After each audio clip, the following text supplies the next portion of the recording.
Okay, welcome back to another episode of Livewire. I am your host, Jared Moore. And on today's program, we have an interview that I've been wanting to do for probably 5 years easy. I've been hounding on Becca to try to get this interview done, and is always putting it off. But what we're going to be talking about today is Bad Press. It's a documentary that's going to premiere at Sundance at the end of this month. And on the program, we have Rebecca Landsberry-Baker. She is what is your title at the Native American Journalists Association? I don't want to get it wrong. Oh, no, you're fine. I'm the executive director at the Native American Journalists Association and one of the co-directors of Bad Press, along with Yes, Joe. Along with our other guest, Joe Peeler, and director of Mvskoke Media, Angel Ellis, who is featured prominently in the documentary. So thanks so much for being on the program today, guys. Thanks for having us.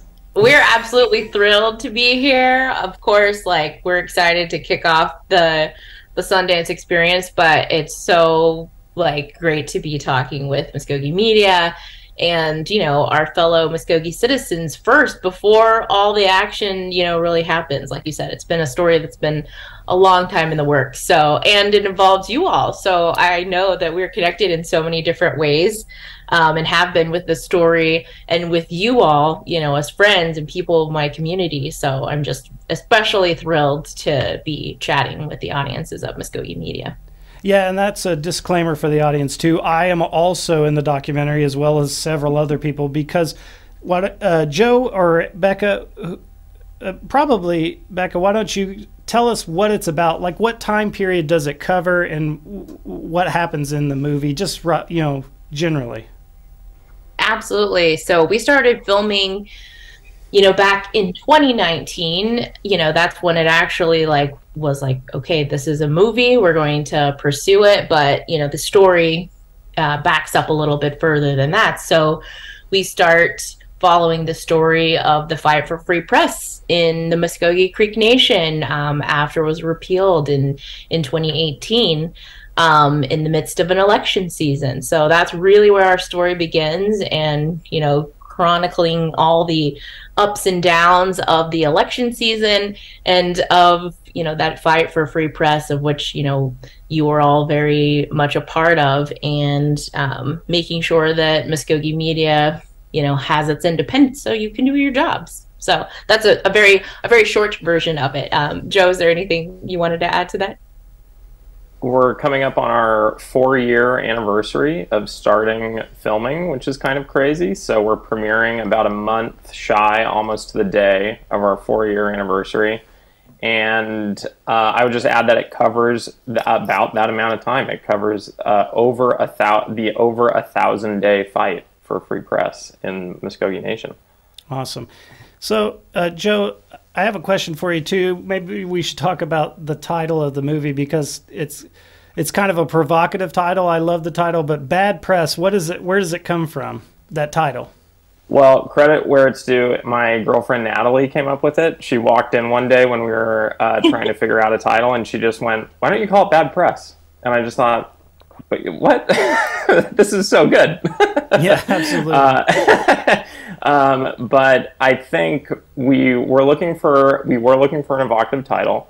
We were looking for a title that might have multiple meanings. I think a lot of our team love a pun title, and this kind of echoes throughout the film in different ways. It kind of comes back up in different ways throughout.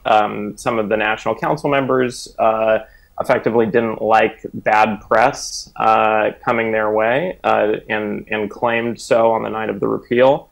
Then in the wake of the repeal, you all were not able to do your jobs, effectively becoming a bad press. So there's kind of multiple layers to it, and I also think at times it has a kind of badass feeling to it. So there's also that edge to it. So yeah, I think it's a great title. Yeah, and it kind of oh, go ahead, Angel. When I first heard the title, because I had just learned it in December, it made me think of the poem "The Bad Indian." That really resonated with me, because I've spent 15 years almost being a journalist. And I think the perception of the outside world right now is that we're all kind of, you know, bad or having our own agendas. And like, I really just kind of embraced that. Like when I read that like title, I was like, yeah, because I'm a bad Indian, and yeah, I'm a bad press too. So that kind of made me kind of just embrace that. Like, you're not here to make friends. You're not here to be, you know, this is survival and healing and telling our stories. So that I loved it from the jump. Yeah, and I want to remind the audience that's watching, if you have a question, pop it into the chat. We'll try to get it answered. Oklahoma Community Watch there in the chat. I see you. If you want to send me an email at jmoore@muscogemedia.com, we can get hooked up on that Tulsa case, so just go for it. Back to bad press. So we've covered the amount of time that it goes, that the documentary takes place in, and one of the things I've always been interested in is, Mr. Peeler, how did you get involved in this, you know, production? Because, you know, Becca was there and she was on the first editorial board and Angel was there, but like, Right. How did you get pulled into this quagmire, you know? Well, I'm friends with Garrett, who is married to Becca, and is also one of our producers. And Garrett approached me one day and told me what was happening with you guys, and kind of said, look, Becca and I think that there's something here. Do you think this is a movie? And I said, absolutely, I do. And Becca particularly has the background in journalism, has the background with Naja, and I and my producing partner, Conrad, who you all met, obviously, have the background in documentary filmmaking. And so I kind of went to Conrad and said, what do you think? I think this sounds, there might be something there, right? Like it sounds interesting enough to at least kind of poke around and see what's happening. It was something that I did not know anything about. And so that was kind of like the first, like, not a red flag, but the first kind of flag as a filmmaker is if I have no idea that something is going on, if I had no idea about the struggles of you guys and other tribes related to free press in Indian country, I think that means a lot of people don't know. Right. And so that kind of piqued my curiosity out of the gate. And that was about 2 days before we hopped on a Zoom or a Skype call with Angel. We spoke with Angel and said, hey, you down if I come and film for a weekend?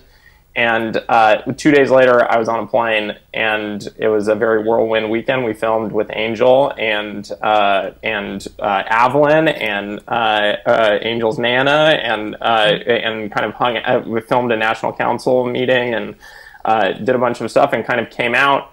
And it was really Angel that kind of hooked me. I think I met Angel and thought like, oh, this is something that we need to pursue. She's clearly very, very, very passionate about this issue and about the Muscogee citizens.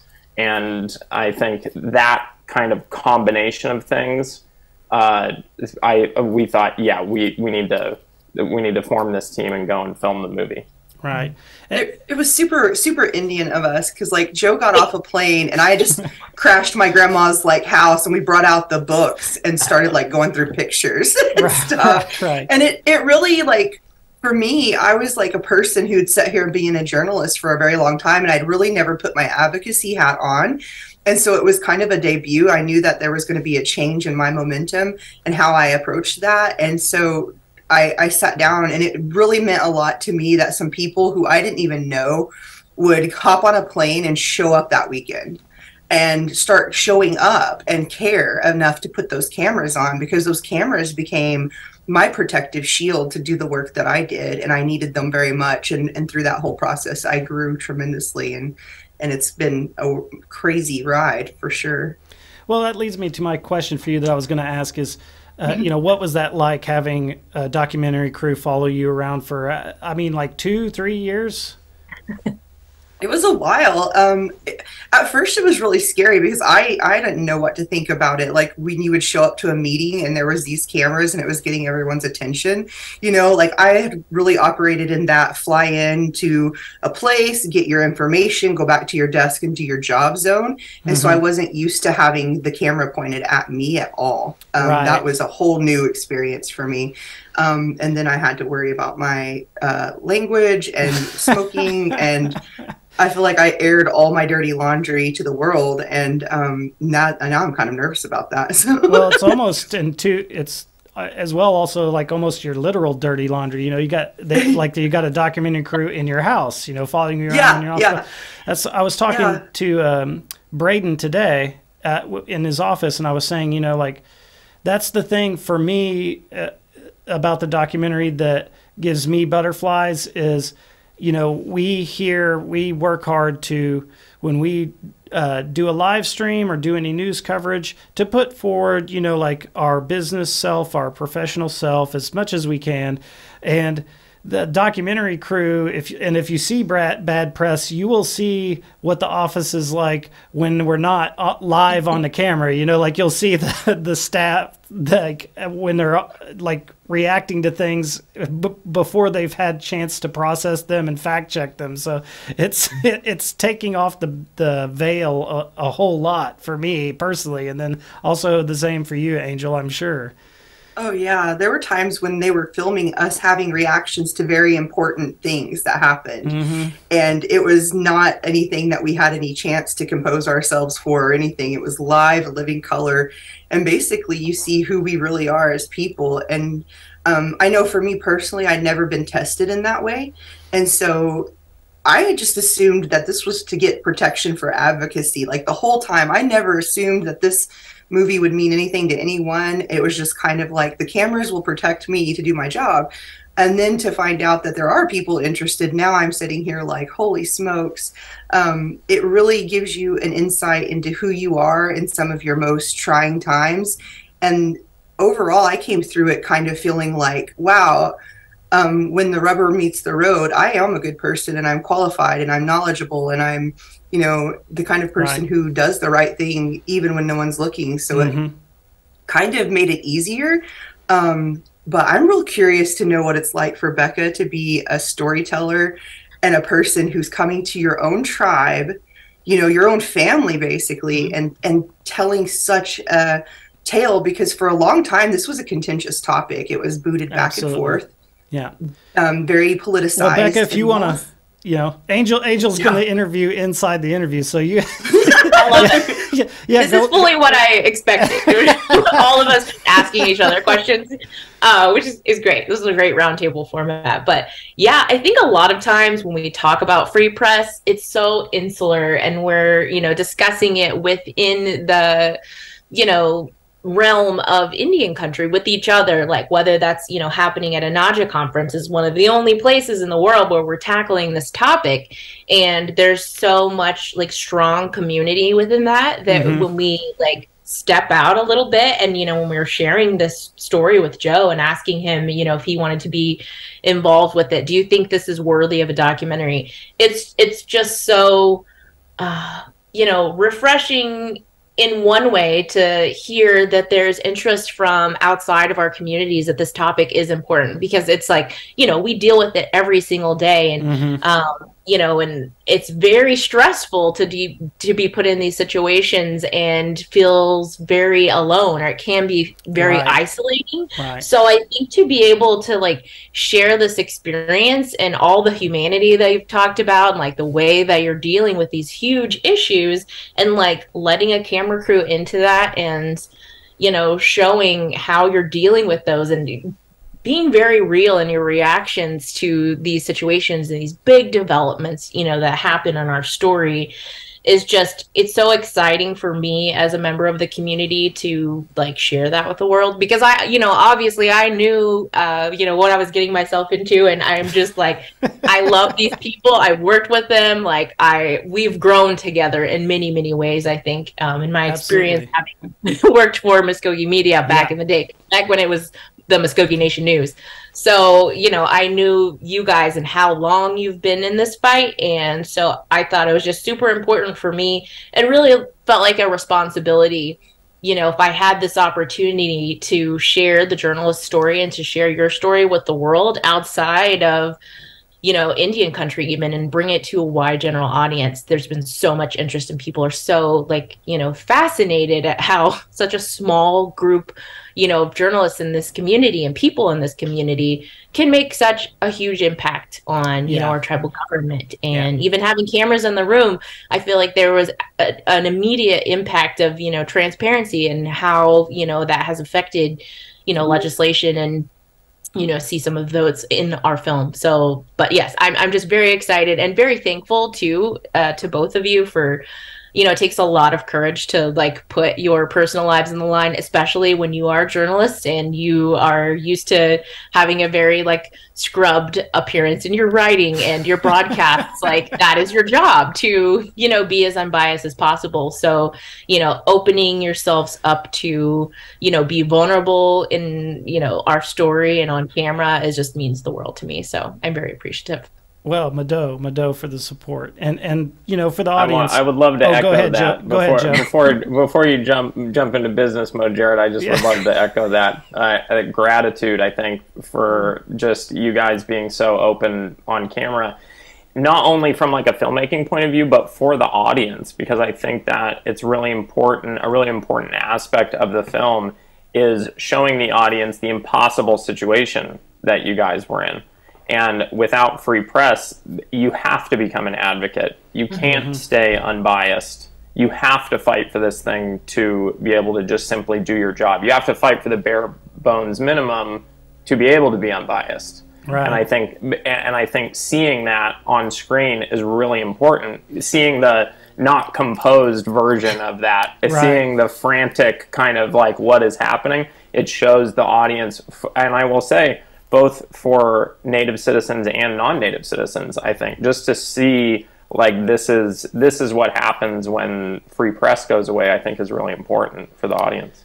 Yeah, so that was going to be one of my next questions is like, is there any kind of weird kismet feeling about how this film has landed into Sundance and how the world is hungry for journalism stories, and maybe even just stories for you know, human interest and human impact, because it feels like this is a ripe time to have the story told. And I don't know about you guys, but as I was doing it and as things were happening, it felt like miracles were taking place in a way, because it was like, you know, no way in the world will we ever get a ballot initiative. Holy smokes, there's a ballot initiative. So can you kind of talk about that journey that you guys were both on, like obstacles and how things came together? Because I'm just super curious from the production side. Yeah, you mentioned kismet.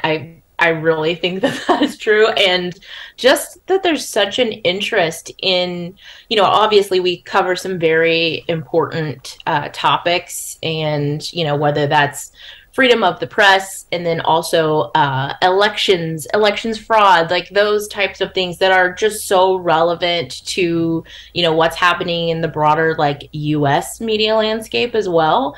And so I think our documentary is just so timely, and audiences are absolutely, you know, hungry for that. Hungry for, you know, great journalism, movies, but also like, I think one of the things that makes our, you know, movie stand out is, you know, it's just such a story of humanity, as I mentioned, and there's so much humor in it. And I think people have latched onto that, and I'm so excited. It was one of the things about being a director, you know, that I really wanted to showcase, because again, I've been in the day-to-day in the newsroom, and I know, you know, how funny it can be, especially when you're like in the midst of covering elections.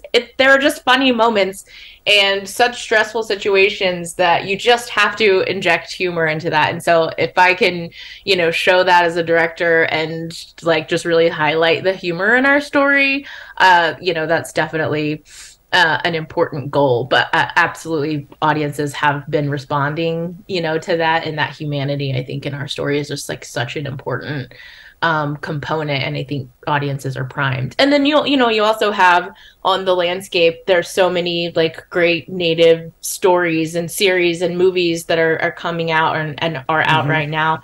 Obviously, like Res Dogs, 3 of my aunties like live on the same street where Res Dogs is filmed. So I think we're going to be in really, great company with, the other indigenous like entertainment options that are out there right now. So we're just going to be hopefully just riding that wave of, great indigenous stories. But that's something I also just like looking longer term. I really hope that our story inspires other indigenous journalists to take their, what they're working on and the important stories in their community and, think about pursuing documentary as a, a visual form of storytelling where they may not have, thought about that as an option before. But I think they're just Indian country is ripe for, storytelling in this medium. And so I would love to be able to like help facilitate that in any way I could. So absolutely. Just a personal note.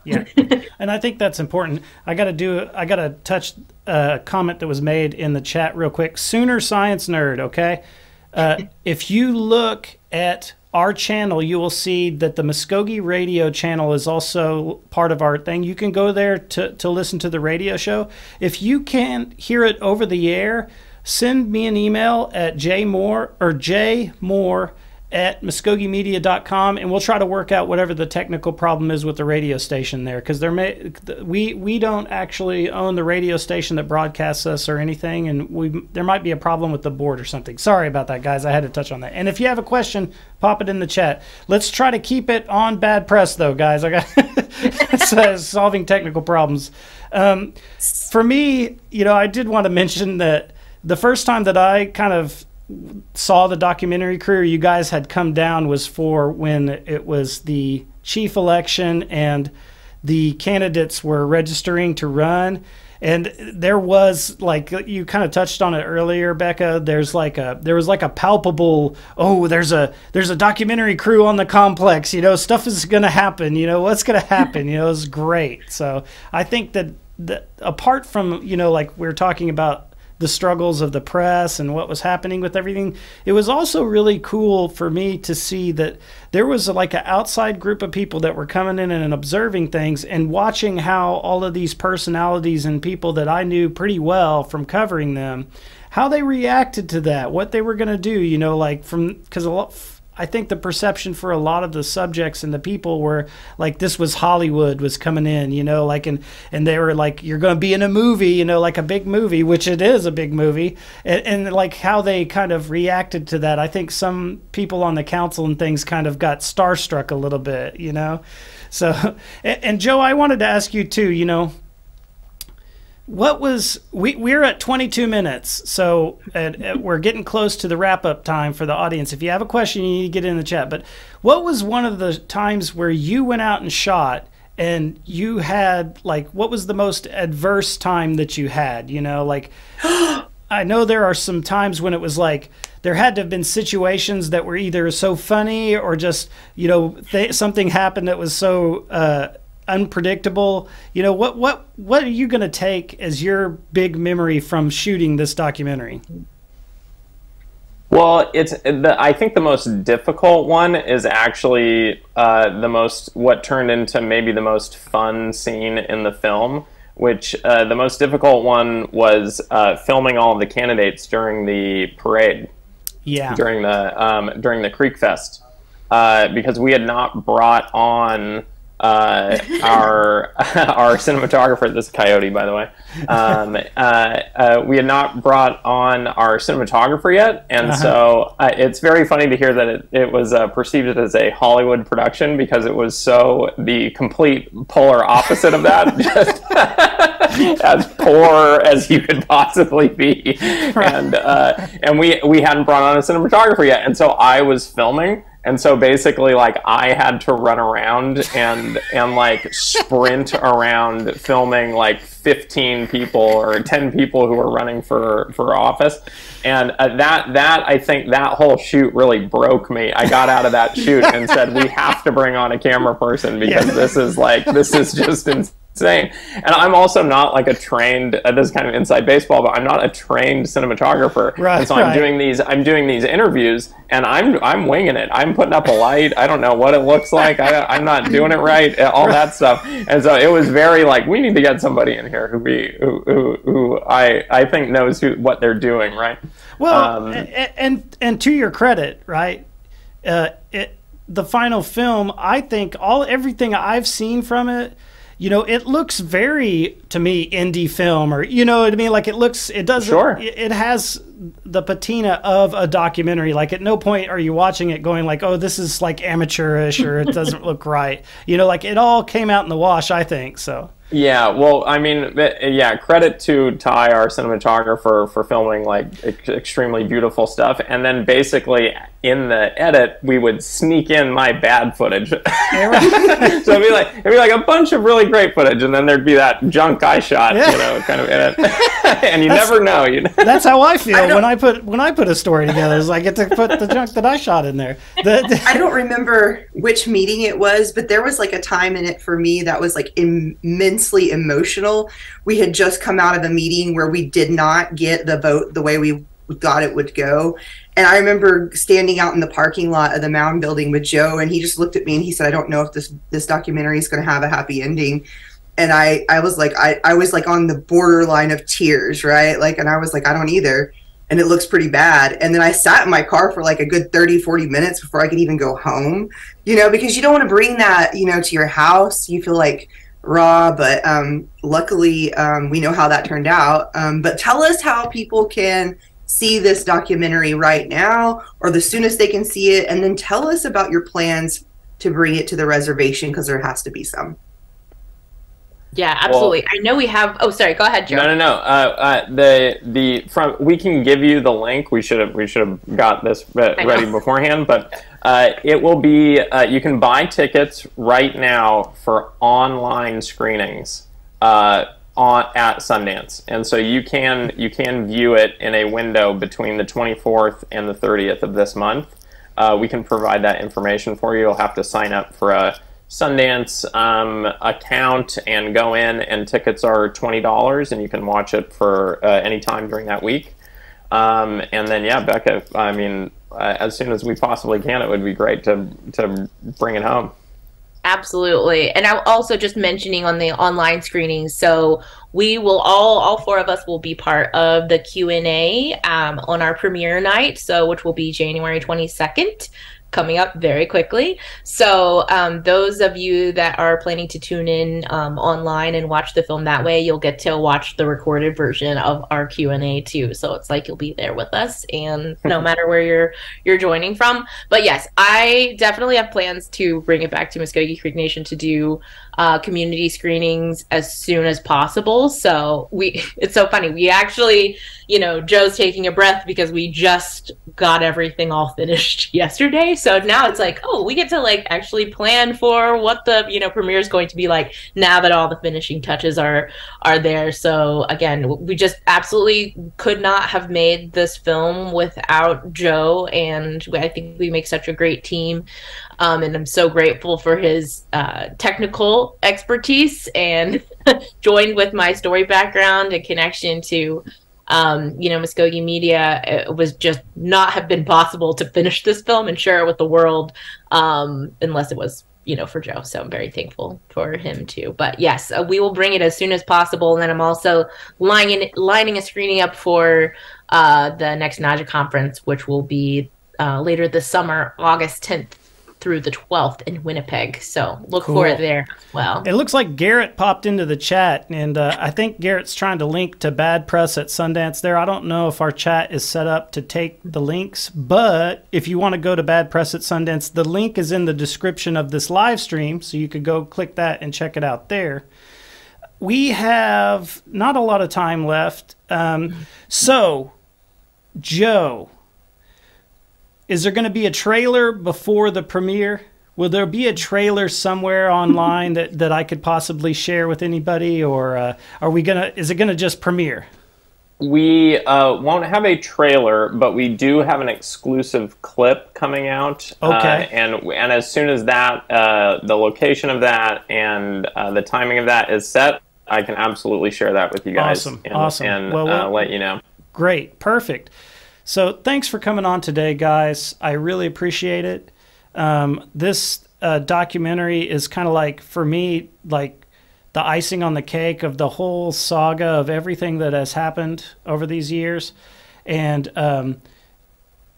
I hope that we see more of this documentary in the future. I really hope that it kind of blows up and turns into even more free press for everybody, a spreading of free press, because there's a lot of dynamics at play here that you also see kind of like at the national level. But so I encourage everybody, like Joe was saying, you can go to Sundance's website and you can get those $20, $22 tickets to watch it online. Check it out online. If you're a Muscogee citizen, support it, because it also, we only got a little bit of time left, but I did want to mention, for me personally, what I've seen some of the footage, right? And Mark Randolph in this, really is the most, maybe for me, the greatest portrayal of a Native American on the screen in the history of film, honestly. It's really a real portrayal of what a modern Creek citizen is like, in the honest way and everything. I don't know how you would put it, but it really, I know there's all, as a journalist, I'm supposed to be like, oh, it's free press and everything. But, when we saw that pieces of that cut, that's the part that I was like, whoa, man, this is blowing my mind as a film person, because I was like, you never see this. You never see these citizens like this on anywhere, much less the big screen. So I think that part is also going to really connect with people generally. And do you guys want to give a shout out to all the production crew right before we wrap? Oh my Absolutely. goodness. Go for it, Becca. Yeah. Our fellow producers. So of course you mentioned Garrett, who's watching right now. So my husband and one of our fellow producers, and Joe mentioned Conrad Balhars, and also Ty Graham, who is our cinematographer and one of our producers. So everyone will be there. Mark, you mentioned Mark Randolph and Jody Barnett will also be at the premiere in person. So we're very excited to have a great crew of Muscogee Creek representation in the house. So it's going to be a full packed theater. We're already sold out for our premiere. Wow. And so we're just so thrilled to be bringing this to the big screen finally and sharing this amazing story. Awesome. And Angel, I know you had a production assistant with you. Do you want to give her a shout out? I had a production assistant. Oh, my daughter, Evelyn Cantrell.